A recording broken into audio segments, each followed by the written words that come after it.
बिस्मिल्लाहिर्रहमानिर्रहीम अस्सलामुअलैकुम। दी Urdu Islamic teacher channel में खुश आमदीद। मैं उम्मीद करता हूँ कि आप तमाम लोग अल्लाह तबारक व तआला के फ़ज़्ल करम से खैर व आफ़ियत से होंगे। आज मैं आपके लिए एक मोजज़ाती कुरानी आयत जो है वो आपके साथ शेयर करूँगा। अगर ये आयत हमारी बहनें पढ़ लेती हैं, इस आयत को अगर वो पढ़ना शुरू कर देती हैं तो यकीन कीजिए उनके जो शौहर हैं उनके रिज़्क़ में, उनकी आमदनी में तहाशा इजाफा होना शुरू हो जाएगा। आज का ये अमल मेरी उन बहनों के लिए बहुत ही ख़ास है जो कि रिज़्क़ की तंगी का शिकार है, जिनके शौहर की आमदनी बहुत थोड़ी है या वो ज़्यादा कमाते हैं, उनकी आमदनी में बरकत नहीं है या उनके कारोबार में आए दिन कोई ना कोई नुकसान हो जाता है। तो आज का ये अमल करने से, ये आज की मोजज़ाती कुरानी आयत जो है इसको पढ़ने से इंशाअल्लाह ताला उनके जो शौहर हैं वो रातों रात अमीर हो जाएंगे। अल्लाह पाक उनके रिज़्क़ में बेतहाशा इजाफा कर देंगे और जितना वो कमाते हैं अल्लाह पाक उसमें बेपनाह बरकत डाल देंगे और उनके तमाम जो घर के माली हालात ख़राब हैं उनमें इंशाअल्लाह ताला बेहतरी आ जाएगी।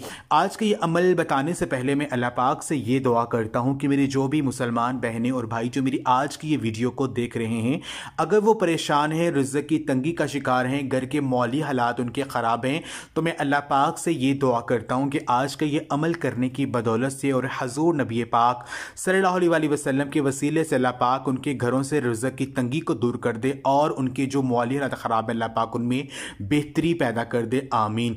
तमाम मेरी बहनें और भाई कमेंट्स में एक मरतबा आमीन ज़रूर लिख दें। कोई पता नहीं कि किसकी आमीन कबूल हो जाए और अल्लाह पाक आपकी दुआ को कबूल कर ले। आपने जो आयत पढ़नी है ये आयत सूरह यासीन की आयत नंबर 58 है। सलामुन कौलम मिन रब्बिर रहीम। ये बहुत ही ख़ास आयत है। इस आयत को अगर किसी भी मुश्किल के वक़्त अगर इस आयत को कसरत के साथ पढ़ा जाए तो अल्लाह पाक उस मुश्किल को फौरी ख़त्म कर देते हैं।